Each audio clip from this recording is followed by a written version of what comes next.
जिंदगी इस बात से तय नहीं होती कि हमें क्या नहीं आता, बल्कि इस बात से तय होती है कि वो एक चीज़ क्या है जो हमें सबसे अच्छे से आती है।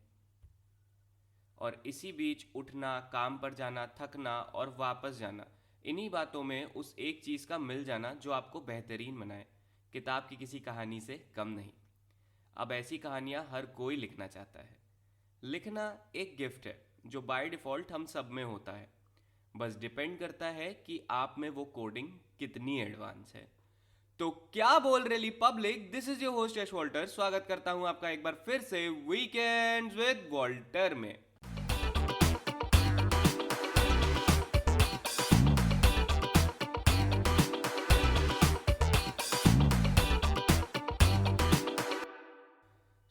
आज की जो हमारी गेस्ट है, उन्होंने काम किया अपनी लिखने की कोडिंग पर और उन्होंने अपनी राइटिंग स्किल्स के जरिए काफ़ी तारीफें बटोरी हैं। तो भाई बिल्कुल भी देर ना करते हुए चलते हैं वापस नवाबों के शहर लखनऊ और मिलाते हैं आप सभी को वीकेंड विद वॉल्टर के पहले विजार्ड से, हमारी स्क्रिप्ट राइटर अपर्णा।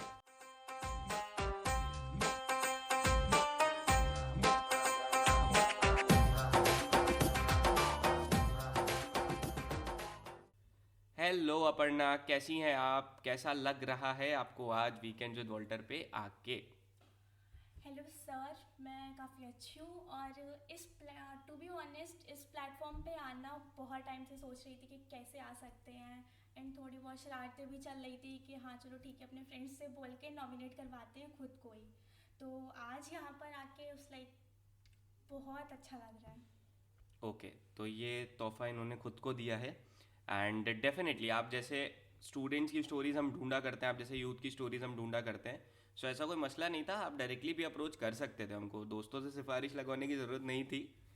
ओके, तो यहाँ पे बहुत सारे लोग हैं जो अपर्णा को नहीं जानते हैं, हमारे बहुत सारे लिसनर्स हैं जो आपको शायद बहुत बेहतर नहीं जानते हैं। तो मैं आपसे एक छोटी सी रिक्वेस्ट करूंगा कि आप अपने बारे में थोड़ा सा डिटेल में हमारे लिसनर्स को ज़रूर बताइए। Sure sir. मेरा नाम अपर्णा मिश्रा है और बेसिकली मैं लोकली लखनऊ नहीं हूँ, बट काफ़ी टाइम से लखनऊ में रह रही हूँ, तो कह सकते हैं हाँ कि नवाबों के शहर से हैं। और जैसा कि सब जानते हैं कि मुस्कुराइए, आप लखनऊ में हैं, तो मैं हमेशा मुस्कुराती रहती हूँ। सबसे मेरा एक जनरल पॉइंट है ये। ग्रेजुएशन कर रही हूँ नवयुग कन्या महाविद्यालय से केमिस्ट्री में। एंड पैशन का अगर बोलूँ तो लिखना बहुत पसंद है, सिक्स स्टैंडर्ड से लिख रही हूँ। अभी बुक्स वगैरह भी थोड़ा बहुत उसके साथ भी काम चल रहा है। एंड आगे मास्टर्स का प्लान है। क्या बात है। तो भाई बहुत सारे टैलेंट एकदम से बता दिए इन्होंने। काफ़ी ये मुस्कुराती रहती हैं क्योंकि ये लखनऊ में रहती हैं। खैर उसका कोई कनेक्शन ऐसा बहुत खास नहीं है, लेकिन फिर भी चलिए हम जोड़ ही देते हैं। ओके, तो Aparna, why do you right, ये सवाल मैं ज़रूर पूछना चाहूँगा आपसे। एंड आई गेस हमारे लिसनर्स भी यहाँ पे जानना ज़रूर चाहेंगे इस चीज़ को कि आप क्यों लिखते हो, क्या चीज़ को। ऐसा होता है ना कि एक इंस्पिरेशन मिलती है किसी चीज़ से, तो किस चीज़ ने आपको ऐसा इंस्पायर किया और आपको कब पता चला कि राइटिंग आपका पैशन है, जैसा आपने भी बोला? सो क्यों लिखती हूँ, ये बहुत ज़्यादा थोड़ा पेचीदा सवाल कह सकते हैं। But basically I am from a very conservative family, जहाँ पे जो अच्छी डॉटर्स होती है उनको कभी उन्हें नो बोलने की बिल्कुल परमिशन नहीं होती है। और मेरी फैमिली को हमेशा यही लगा कि ये लड़की कभी अच्छी डॉटर नहीं बन पाएगी। तो कह सकते हैं कि उन्होंने मेरी आवाज़ को काफ़ी ज़्यादा दबाने की कोशिश की। बट मेरा एक मानना है कि हाँ, आप आवाज़ को दबा सकते हैं बट उनसे उत्पन्न हुए विचारों को नहीं। तो आवाज़ तो दब गई, बट वो फिर सब कुछ जो कह सकते हैं पेपर पर आ गया। क्या बात है। तो इस चीज़ की इंस्पिरेशन कहाँ से मिली थी कि अब लिखना है, और ये पैशन में कैसे बदल गया? बेसिकली स्टार्ट किया था मैंने सिक्स स्टैंडर्ड में गांधी जयंती पर। तो जो मेरी फर्स्ट पोएम थी वो था, उस टाइम पे काफ़ी सारी चीज़ें चल रही थी, तो गांधी जी की जयंती पर गांधी जी को और उन्होंने जो भी कुछ काम किया उससे रिलेट करके एक पोएम लिखी थी। एंड जब वो पोएम को अपने टीचर्स वगैरह को देखा एंड उस पर थोड़ा सा प्राइज़ वगैरह भी मिले, काफ़ी तारीफ़ हुई, इवन प्रिंसिपल ने भी काफ़ी तारीफ़ की। तो फिर मैंने सोचा कि हाँ चलो इस पर और कुछ लिखना चाहिए। क्या बात है। तो ये वहाँ से आपको लगा कि अच्छा ठीक है, मैं कुछ बेटर कर सकती हूँ और मैं उसको धीरे धीरे एज अ पैशन आगे लेके जा सकती हूँ। जी। ब्यूटीफुल।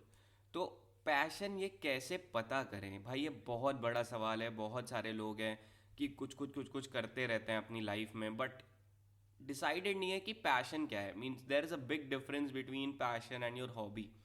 तो आप क्या सजेस्ट करना चाहोगे किसी को कि पैशन अगर पता करना है अपना तो कैसे पता करें? सो पैशन कैसे पता करें, ये थोड़ा सा टिपिकल हो जाता है, बट मैं एक स्टोरी से बताती हूँ। हमारी वर्कशॉप थी when I was in 12th। तो हमारी एक मैम थी, उन्होंने बताया था बेटा आप कहीं जाते हो या फिर अगर जस्ट इमेजिन आपको खाने, आप एक फूडी पर्सन है एंड आपको खाने का बहुत शौक है, तो अगर आप डेली वही दाल चावल रोटी, या कह सकते हैं भाई आप डेली मोमोज पिज़्ज़ा खा रहे हैं, तो आपको सिर्फ वही अच्छा लगेगा अनटिल एंड अनलेस आप किसी और एरिया में जाके वहाँ का फूड ट्राई नहीं करते हैं। तो वैसे ही हमारे पैशन के साथ होता है, जब तक हम डिफरेंट डिफरेंट चीज़ें पता नहीं करते हैं एंड जब तक हमें रियलाइज़ नहीं होता कि कौन सी चीज़ से आपका कनेक्शन है डायरेक्ट, कौन सी चीज़ है जो आपको खुश करती है, कौन सी चीज़ है जिसके बिना आप उसको बिना किए उसको रह नहीं सकते हो, तो तब तक हमें पैशन का पता नहीं चलता है। ऐसे था राइटिंग के साथ, मैंने राइटिंग से काफ़ी सारे उसको लेके सीन्स हुए, नहीं लिखना है, फिर काफ़ी सारा डिसअपॉइंट भी हुई कि अब नहीं लिखूँ, फिर अकेडमिक्स को मेंटेन करना, राइटिंग्स को मेंटेन करना। बट मेरे साथ भी ये हुआ, अगर मैं लिखती नहीं थी तो फिर मैं सो नहीं पाती थी, वही सारी चीज़ें चल रही है दिमाग में, तो पेपर पे उन चीज़ों का आना मेरे लिए ज़रूरी हो गया था। तभी मुझे पता चला कि हाँ, लिखना मेरे लिए एक पैशन है और उसके बिना मैं रह नहीं सकती।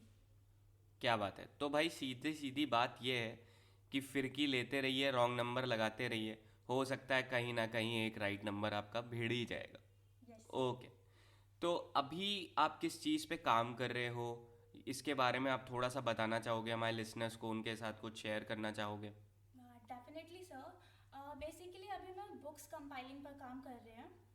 उसमें क्या होता है, आप जैसे मैं हूँ, मेरा काफ़ी सारी बुक्स में राइटअप्स पब्लिश हो चुके हैं, तो मुझे उन चीज़ों के बारे में पता है।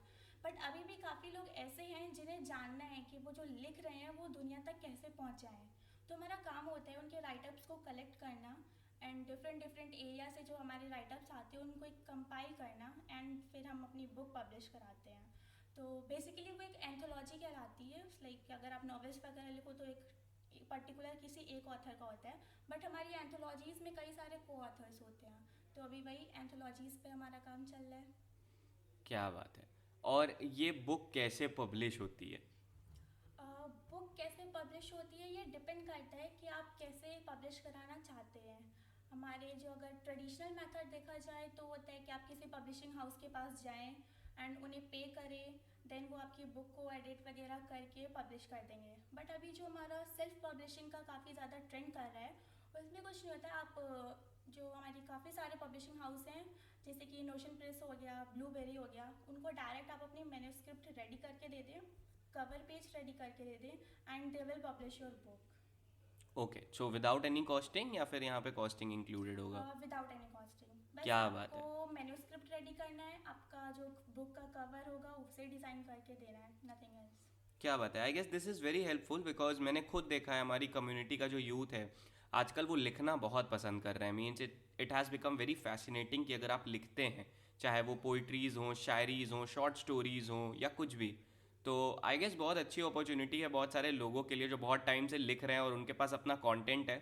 भाई लग जाइए फटाफट और अपने नाम की किताबें छपवा लीजिए जल्दी जल्दी, और हम तक अपनी किताबें पहुंचा दीजिए। ना मुझ तक तो अपर्णा तक तो ज़रूर पहुंचा दीजिए, वो पढ़ने की बहुत शौकीन है।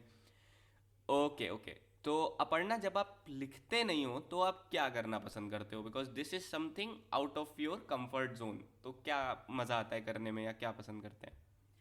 जब लिखते नहीं हैं तो जैसे कि बताया कि अभी मास्टर्स का प्लान है, तो थोड़ा सा एकेडमिक्स पर ध्यान देते हैं। तो मेरा सब्जेक्ट भी वैसे ही है, केमिस्ट्री, जिससे सबको डर लगता है, उसे मुझसे प्यार है।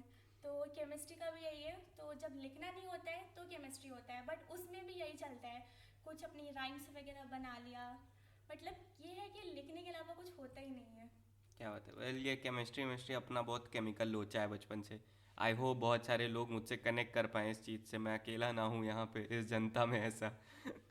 ओके तो आपकी फैमिली, जैसा आपने बताया कि स्टार्टिंग में बहुत ऐसा रेस्ट्रिक्शन था कि लिखना नहीं है एंड बहुत सारी चीज़ों पे रोक भी शायद एक तरीके की लगाई गई, बट बहुत ज़्यादा डोमिनेट नहीं हुआ, बट रोक लगाई गई ज़रूर से। तो अभी वो क्या सोचते हैं आपकी राइटिंग्स के बारे में? क्या अब वो सपोर्ट है आपके पास या कुछ ऐसा? फैमिली सपोर्ट की बात करें तो हाँ, स्टार्टिंग में उनके रिस्ट्रिक्शंस थे, लाइक जैसे सारे पेरेंट्स चाहते हैं कि उनके बच्चे कुछ परमानेंट करियर सेटल करें, तो राइटिंग का वैसे अगर जिस जनरेशन से वो आ रहे हैं उनके लिए राइटिंग में कोई ज़्यादा खास करियर नहीं है। बस वही है, एक इंसान है जो झोला लेकर निकल जाता है और उसके झोले में पेन और पेपर्स होते हैं, वो जहाँ जहाँ जो जो शब्द देखता है बस उनको अपने पेपर्स वो उतारता है। बट अभी ऐसा नहीं है, चीज़ों जैसे जैसे चीज़ें बदल रही है वैसे वैसे राइटिंग्स में भी काफ़ी ज़्यादा अपॉर्चुनिटीज़ आ रही है। तो जब मेरी इंटर्नशिप लगी थी तो एज अ कंटेंट राइटर, उसके बाद मैंने उन्हें दिखाया, उन चीज़ को उन्हें समझाया, तो दे वर लाइक ठीक है कर लो बट एकेडमिक्स बेकार ना हो। तो थोड़ी सी मेहनत पड़ी कि हाँ एकेडमिक्स भी बेकार नहीं करना है और राइटिंग को भी फॉलो करना है। क्या बात है यार, ये बैलेंस बनाना बहुत ज़रूरी होता है अपने पैशन और एकेडमिक्स के बीच में। बहुत सारे लोग नहीं भी बना पाते हैं, but it's fine, it's individual choices यहाँ पे। और मेरे को लगता है ये बहुत सही चीज़ है, बिकॉज अभी तक क्या था कि राइटिंग हो गया या जितने भी ये बैक स्टेज वाले थोड़े से आर्ट्स है ना, उनको लोग बहुत ज़्यादा इम्पोर्टेंस नहीं देते हैं, ना ही उनका इतना नेम आगे आता है। तो वो कहीं ना कहीं छुप से जाते हैं, उनका काम छुप सा जाता है। But now audience have become very smart. अब वो अगर आप देखो ना तो मूवीज़ में भी राइटिंग्स के ऊपर बहुत ध्यान देते हैं कि स्क्रिप्ट कैसा लिखा हुआ है, and people are liking good writings. तो now I feel like that things are changing and tables will turn around. तो चीज़ें थोड़ी सी बेटर होंगी, और ये जो राइटर्स वाली कम्युनिटी है और ये जो बैक स्टेज कम्युनिटी है ना, पर्दे के पीछे वाली बोलूँ तो, उनको सबको मौका मिलेगा पर्दे के आगे आने का, definitely. So thank you guys, आप ही सभी की वजह से है ये सारी चीज़ें। ओके, तो ये काफ़ी मज़ेदार और इंटरेस्टिंग कॉन्वर्सेशन चल रहा है यहाँ पे। इसको और थोड़ा सा ज़्यादा इंटरेस्टिंग बनाते हैं, इसकी एक स्टेयर को और ऊपर करते हैं, एक लेवल ऊपर और जाते हैं, और इंट्रोड्यूस करते हैं हमारा सेगमेंट जिसका नाम है झटपट बोलो।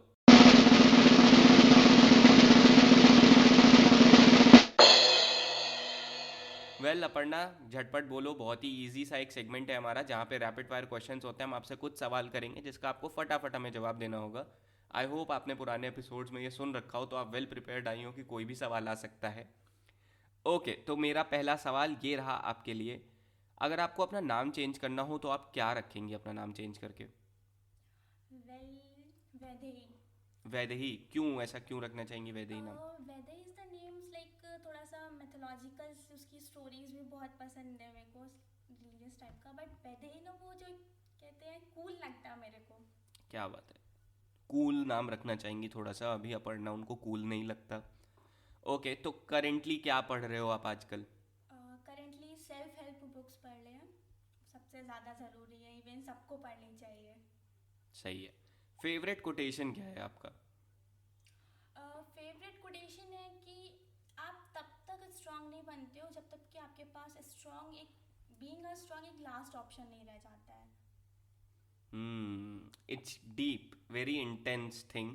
और मेरे को लगता है वही वाली बात है कि जब तक मुसीबत नहीं आती है हम तब तक उसके लिए प्रिपेयर करना चालू नहीं करते हैं। It's okay. ओके, तो पहली चीज़ ऐसी क्या है जो आप किसी में नोटिस करते हो जब आप उनसे पहली बार मिलते हो? वेल वैसे तो काफ़ी सारी चीज़ें हैं, बट सबसे पहले जो हम नोटिस करते हैं वो ये रहता है कि जो जिससे भी मैं मिल रही हूँ उसकी फ्रीक्वेंसी क्या है, उसका दिमाग कितना तेज़ चलता है। मतलब नॉट जस्ट लाइक कि उसका अकेडमिक्स अच्छा है, नहीं कि उसकी उसके ब्रेन की जो फ्रीक्वेंसी है वो मेरे ब्रेन की फ्रीक्वेंसी से मैच होनी चाहिए। सेकेंड, उसकी एनर्जी, वो जिस चीज़ पे काम कर रहा है वो कितना ध्यान देता है, ये नहीं कि हाँ आज स्टार्ट कर दिया कर रुक दिया, वो बातों से पता चल जाता है। और हाँ आई थिंक ये दो चीज़ें सबसे ज़्यादा इंपॉर्टेंट है जो मैं नोटिस करती हूँ। Okay, I hope I am matching the brain frequency of yours, और वो मैं एनर्जी मैच कर पा रहा हूँ किसी हद तक। और ये मैं थोड़ा सा अभी बाकी हमारे लिसनर्स को भी सजेस्ट करना चाहूँगा, इन फ्यूचर अगर आप में से कोई भी अपर्णा से मिले तो भाई अपने ब्रेन की फ्रीक्वेंसी मिला के आइए, कोई ऐसा डिवाइस लेके आइए जिससे ब्रेन फ्रीक्वेंसी इनकी आप नाप सकें और अपनी भी, और साथ साथ अपना एनर्जी लेवल बना के आइएगा थोड़ा सा। ओके, तो इस साल की अभी तक की आपकी सबसे बड़ी लर्निंग क्या रही है? बी पेशेंट एंड ग्रेटफुल हो जाओ। सही है। एंड यहाँ पे पेशेंट से मतलब पेशेंट नहीं, यहाँ पे पेशेंट से मतलब काम रहिए एंड ग्रेटफुल रहिए, बिकॉज लाइफ का कोई भरोसा नहीं है भाई, कब क्या होने वाला है। वैसे भी बड़ा ही अनप्रेडिक्टेबल सा माहौल है बाहर। ओके, तो अपने आप को जब आप छोटी थी, 12 साल की थी, अभी आपको अगर उस 12 साल की अपर्णा को कोई एडवाइस देना हो तो आप क्या एडवाइस करेंगी? ज़्यादा टेंशन मत लो, आगे चल के ज़्यादा टेंशन नहीं लेनी है, आगे मिल जाएगा। बस जो खरगोश और कछुए वाली जो कहानी थी उसमें खरगोश बनना है जो रुकता नहीं है। क्या बात है, लेकिन वो सोया था खरगोश उस कहानी में बीच में दैट्स एक वाई बार। लाइक तभी कहा कि जो रुकता नहीं है, क्योंकि आजकल ना छोटे छोटे बच्चे, इवन काफ़ी सारे जो हमारे एंटरप्रेन्योर्स आ रहे हैं काफ़ी यंग एज पे आ रहे हैं, तो जब लोग इतना तेज़ जा रहे हैं लाइफ की रेस में, जब वो इतना तेज़ भाग रहे हैं तो हम क्यों धीरे चले। बिल्कुल सही बात है। I guess social media has helped it to a very vast level. And social media ने बहुत सारे ऐसे यंग चेंज मेकर्स निकाल के बाहर रखे हैं, बहुत सारे यंग एंटरप्रेन्योर्स निकाल के बाहर रखे हैं। So it's very good. Okay, coming year plans क्या हैं आपके अब? कमिंग है अभी तो सबसे पहले मास्टर्स, देन कुछ बुक्स हैं जो पब्लिश होने वाली है, उसकी एडिटिंग वगैरह एंड कवर डिज़ाइनिंग वगैरह पे थोड़ा सा ध्यान देना है, बिकॉज बहुत कंफ्यूजिंग होता है कि आप उसको क्या टाइटल दे रहे हो और उसके लिए क्या डिज़ाइन कर रहे हो, लोगों को पसंद आएगा कि नहीं आएगा। ओके, कोई ना। तो फेवरेट फूड क्या है आपका? फ्राइड इडली। फ्राइड इडली। सही है यार, मैं ट्राई किया है काफ़ी बार मैंने, काफ़ी अच्छा होता है। आपकी सबसे फेवरेट जगह क्या है जहाँ पे आप बैठ के लिखते हो बहुत सुकून से? टेरेस। टेरेस। तो वो कहीं भी हो सकता है या अपने ही घर का टेरेस? कहीं भी, मतलब कहीं भी। शांति होनी चाहिए वहाँ पर। ओके, सो मेजरली डे टाइम और नाइट में टेरेस पे बैठ के लिखना? लाइक जनरली तो मैं इवनिंग में लिखती हूँ, बट जो एक कहते हैं ना जो माइंड में स्क्रिप्ट प्रिपेयर होती है वो अराउंड रात में होती है, 2 to 3 के। हाँ, ये तो होता है। रात में आप अगर जग रहे हो 2 से 3 बजे के बीच में, इतने सिनेरियोज चल जाते हैं आपके दिमाग में, आप किसी पिक्चर में अपने आप को रिप्लेस करके हीरो बन जाते हो, और किसी सुपर हीरो मूवी में आप दुनिया बचा रहे होते हो। तो ये तो ज़रूर है, एकदम सच बात है ये। अच्छा, आप बहुत बुक लवर हो, एंड तो ये सवाल तो बनता ही है कि आपके घर में बुक शेल्फ्स कितनी है? ज़्यादा नहीं, अभी तो 2 हैं, बट या 100+ बुक्स आई हैव। बाप रे, मैं इतना बुक्स अपने नर्सरी से लेके ग्रेजुएशन तक में नहीं खरीदा मिला के। 100+। ओके, तो अभी मैं आपसे कुछ सवाल करूंगा जिसका आपको जवाब ऐसे देना है कि आपको चूज करना है दो चीज़ों के बीच में, ईदर और। ठीक है? तो ये रहा पहला सवाल कि एक बिग ईगो हेल्प करता है या हर्ट करता है राइटर्स को? डिपेंड करता है सिचुएशंस पर, कभी कभी हर्ट भी कर जाता है and most of the time I think कि वो हेल्प करता है। ओके, कैसे हेल्प करता है ये तो मैं ज़रूर जानना चाहूँगा यहाँ पे। कैसे हेल्प करता है, इट्स लाइक आपने किसी से बात की एंड उसकी बात वो आपको चुभ गई, तो मेरा क्या है, मैं उस बात को बहुत अलग ढंग से देखती हूँ। एंड जनरली होता है कि मेरे इंसिडेंट्स जो मतलब जो भी मैं लिखती हूँ वो उन्हीं बातों से आते हैं। क्या बात है यार, तो ज़रूरी चीज़ है ये। ओके, तो लिखना पसंद है, पढ़ना तो डेफिनेटली पसंद होगा। तो क्या रिसीव करना ज़्यादा पसंद करेंगी, ईमेल्स या फिर लेटर्स? लेटर्स। लेटर्स। लेटर्स पढ़ने का फ़ील अलग होता है ना, वो जो कबूतर पहले चिट्ठी लेके आता था, कबूतर जा जा, तो वो बहुत फील आता था। पीछे से हीरोइन की फ़ोटो बन के आ जाए उसी में, video call in those days. Okay, तो हीरो विलन क्या बनना पसंद करेंगी रियल लाइफ में? विलेन। विलन, ऐसा क्यों? काफ़ी सारी चीज़ें होती हैं जहाँ पे हीरो हार रहा होता है बट विलेन वहाँ जीत जाता है। तो फाइनल बैटल तो विलन ही हारता है। उससे क्या फ़र्क पड़ता है, बट आई जस्ट अच्छा, लव मतलब विलेन। जिंदगी भर जीतना है और उसके बाद कभी देखा कभी जाएगा। हारना ज़रूरी होता है। हार के जीतने वाले को बाजीगर कहते हैं। ओके, तो स्पॉन्टेनियस और प्लानर? स्पॉन्टेनियस। Spontaneous, good. ये स्पॉन्टेनियस वाला है, बहुत सारे लोग ऐसे हैं। टैटू पसंद करेंगे या पियर्सिंग पसंद करेंगे in future? Tattoo. Tattoo, good. Tattoo people, fist high. तो फिजिकल थेरेपिस्ट या फिर साइकोलॉजिस्ट? साइकोलॉजिस्ट। साइकोलॉजिस्ट। क्या बात है, दिमाग पढ़ने में बड़ा मज़ा आता है लोगों को। तो टीम में वर्क करना या फिर अकेले वर्क करना? बहुत इजी सा क्वेश्चन है ये। टीम में वर्क करना। इजी क्वेश्चन में सबसे लंबा टाइम ले लिया जवाब देने में। ओके, तो ऑथर या फिर एडिटर? ऑथर। एडिटिंग बहुत बोरिंग है। ये बुक वाले बंदे बोल रहे हैं भाई, हम लोग नहीं बोल रहे हैं, तो सोचो जिनके लिए उधर एडिटिंग बोरिंग है। खैर, मुझे एडिटिंग इंटरेस्टिंग लगती है, but that digital editing, not ऐसा बुक वाला एडिटिंग। ओके, बुक फेयर्स या music festivals? Book fairs. Very obvious, very बहुत ऑब्वियस। अच्छी सारी बुक्स, ढेर सारी बुक्स मिल जाती है काफ़ी कम प्राइस पे। Very predictable thing. ओके, सो स्विमिंग और रीडिंग? रीडिंग आती है तो फिर उसको काफ़ी अच्छे से कर भी लेते हैं, तो फिर I will go with swimming. Swimming आती नहीं है तो करेंगे कैसे? सीखना ज़रूरी है ज़िंदगी में। ओके, तो गो टू जिम और home exercise? Go to gym. Go to gym, क्या बात है। जॉम्बी और वेम्पायर? वैम्पायर्स। डांसिंग और cooking classes? Cooking classes. Comedy और thrillers? Thrillers. Okay, so that's it, that's the end of our segment झटपट बोलो। And काफ़ी मज़ा आया यहाँ पे यार इस सेगमेंट में। Let's move to our next segment यहाँ पर। और यहाँ पे एक क्वेश्चन पॉपअप होता है पढ़ना, जो मैं अपने हर गेस्ट से ज़रूर पूछता हूँ। It's not very serious question, but yes a really important question, जो मैं ज़रूर पूछना चाहता हूँ आजकल हर यूथ से, कि अगर आपके सामने पूरा यूथ है, चाहे वो कंट्री का हो, वर्ल्ड का हो, तो आप उन्हें क्या सजेशन देना चाहेंगी, या फिर कोई एडवाइस, या कुछ भी हो सकता है, एक मैसेज 1 मिनट के अंदर अंदर आप उनसे क्या कहना चाहेंगी? सबसे पहले तो यही बोलेंगे, बी हम्बल एंड अपनी लाइफ में थोड़ा सा ग्रैटिट्यूड लाओ। लर्न टू से थैंक यू। आजकल लोग थैंक यू नहीं बोलते हैं, मतलब हेल्प हो रही है तो ठीक, नहीं हो रही है तो ठीक, और हेल्प लेना सीखो। और सबसे इम्पॉर्टेंट, आज की दुनिया, ठीक है ज़िंदगी एक लंबी रेस है और उसे जल्दी ख़त्म करना नहीं चाहिए, बट आज जैसे कि आज देखिए हर कोई तेज़ भाग रहा है, तो जब लोग इतना तेज़ भाग रहे हैं तो फिर आपका धीरे धीरे चलना, जॉगिंग करते हुए सही नहीं है। काफ़ी संजीदा और बहुत कड़क एडवाइस आप सभी के लिए, कि बिल्कुल आराम से फ्लो के साथ आगे बढ़ते रहिए, क्योंकि पीछे रह जाएंगे तो बहुत पीछे रह जाएंगे। जनता बावली हो रही है, जनता भाग रही है आगे, तो दौड़ो। Okay, so that's it from our this episode of weekends with Walter. Thank you so much Aparna कि आप यहाँ पर आए। आपने बहुत सारी चीज़ें बताई, बहुत इंस्पायरिंग, बहुत नॉलेजफुल चीज़ें बताई। And I am damn sure हमारे लिसनर्स बहुत कुछ सीखे होंगे। मैं बहुत कुछ सीखा भाई, ये बुक पब्लिशिंग वगैरह मेरे को नहीं पता था, बट बहुत ईजी लग रहा है अभी देखने में। ये आगे टफ भी दिखेगा, मेरे को पता है जब उसको करने कोई बैठेगा, बट इट स्टिल बहुत सारे पाथ क्लियर हो गए कि किधर की तरफ बढ़ना है exactly. So thank you once again. Thank you sir. Okay, and once again last but not the least, thank you so much guys कि आप हर सैटरडे आते हो, हमें ढेर सारा प्यार देते हो। इसी तरह अपना प्यार हम पे बरसाते रहिए। मैं आपका होस्ट यश वॉल्टर लेकर आता रहूँगा एक से एक अमेजिंग कहानियाँ आप सभी के लिए। एंड मैं बोलूँ अगर यहाँ पे, तो बिलेटेड हैप्पी दिवाली आप सभी को।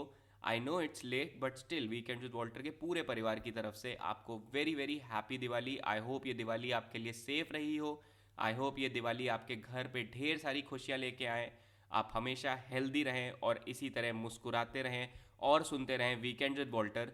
तो मैं मिलता हूँ आपसे नेक्स्ट एपिसोड में। तब तक अगर ये एपिसोड अच्छा लगा है तो लाइक कर दीजिए, प्लीज़ कमेंट करके हमें बता दीजिए क्या अच्छा लगा है आपको इस एपिसोड में। और अगर अभी भी फॉलो नहीं किया तो इंतज़ार किस बात का है भाई, हमें थोड़ा सा दिवाली गिफ्ट दे दीजिए। फॉलो बटन पे जाके टैप कर दीजिए और फॉलो कर लीजिए वीकेंड्स विद वॉल्टर को। तो मैं आपका होस्ट मिलूंगा आपसे नेक्स्ट एपिसोड में। तब तक खुश रहिए, आबाद रहिए, लखनऊ रहिए या फैज़ाबाद रहिए। Stay tuned.